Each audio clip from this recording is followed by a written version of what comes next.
Lex, do you ever go back and look at your very first cabs and think, what the fuck was I thinking?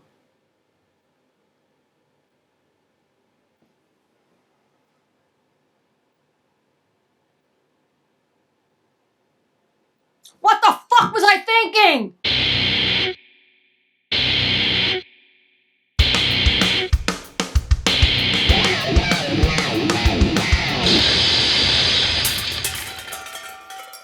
Yes, yes, sliced pieces of dog do. And here's the kicker. I asked for help and no one was around. And this is the way I had to do it. All by my damn self. God bless you, Dave. I love you. The day I called him, how do you polish the back of a cab? His answer was, why the fuck would you want to polish the back of a cab? For an example.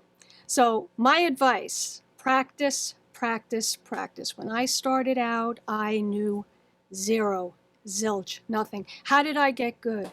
I worked 8, 9, 10, 12, 14 hours a day, every single day.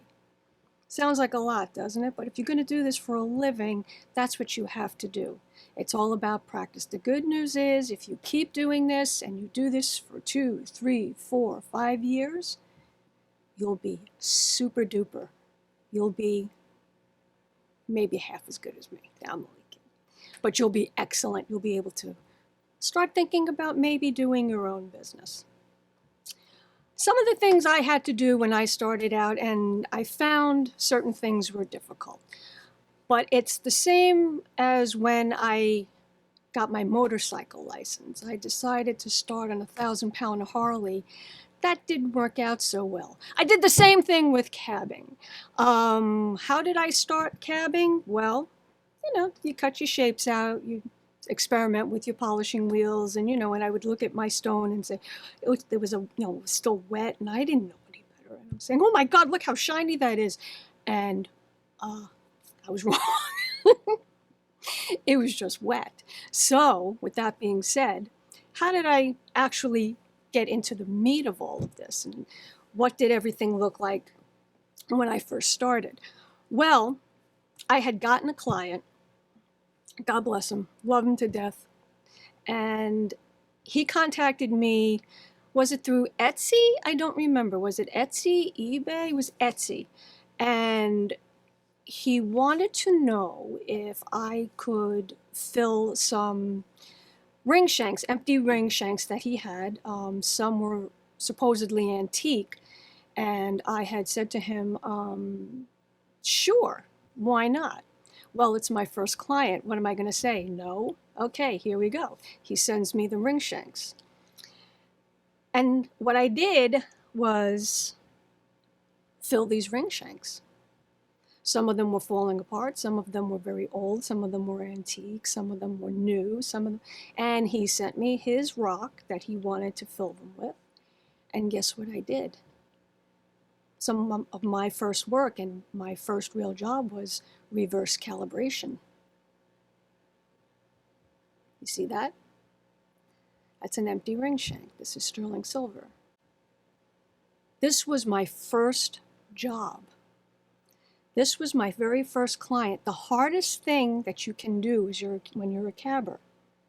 Normally, a smith would take the cab and make the bezel and the ring around the size and shape of the cab and the thickness and diameter.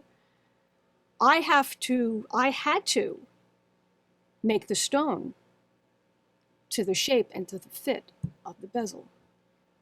Go do that when you know nothing about what you're doing, when you know nothing about cutting, when you know nothing about shining, when you know nothing about anything. My advice to you is start with the hardest thing. Dive right in. Don't be afraid. Do what you need to do. Jimmy one day turned around and said, hey, great idea. Stone guitar picks. I'm on it. Great idea. We tackled that. Paper thin slices, slabs, cutting them into guitar picks. Well, they were beautiful. They came out great. We sold quite a few. The problem is with stone guitar picks, You're dealing with musicians. And being a musician myself, I can tell you, they are cheap, cheap, cheap, cheap, cheap. So 3 plastic picks for 5, 10 in a pack, whatever they are, as opposed to 1 stone guitar pick. It's a good idea in theory, but when you test them out, they wear down really quick. And the problem with making them is, again, they're less than a millimeter thick, and you have to leave a little bit of a rough surface on them. You can't, I tried making them shiny, shiny, shiny, but because of my lack of knowledge at first, I made some of them very shiny, and there was hardly anything, like when you see a plastic guitar pick, you see it's raised, it's got some grip to it, it's made that way. But when you make a stone guitar pick, you tend to, my habit was to make it really, really shiny, because that's what I was practicing. I was practicing my polishing skills. So what was happening was I was making them really shiny, and they were slipping. And then I turned around to Jimmy and I said, well, I said, here's the rub. Shing, the rub. We have to leave a rough surface, and that went against my grain. So what we did was we drilled holes in them and sold them as necklaces. Spot on. Got it. That's all we have for this week, kiddies. Like, share, and subscribe. Hit the notification bell so you get every single one of these episodes. Leave your questions and comments down below. Lexstone's School of Rock. 3-day intensive course. You'll learn all my techniques, tips, and tricks. Everything I know, you will know. Love it. I want to wish everybody a Merry Christmas, a Happy Holiday, Happy New Year if I don't see you. I want to let you know we're here for you. We love you all. We're going to see you next week with a funny one, so be sure to stay tuned. Love you all.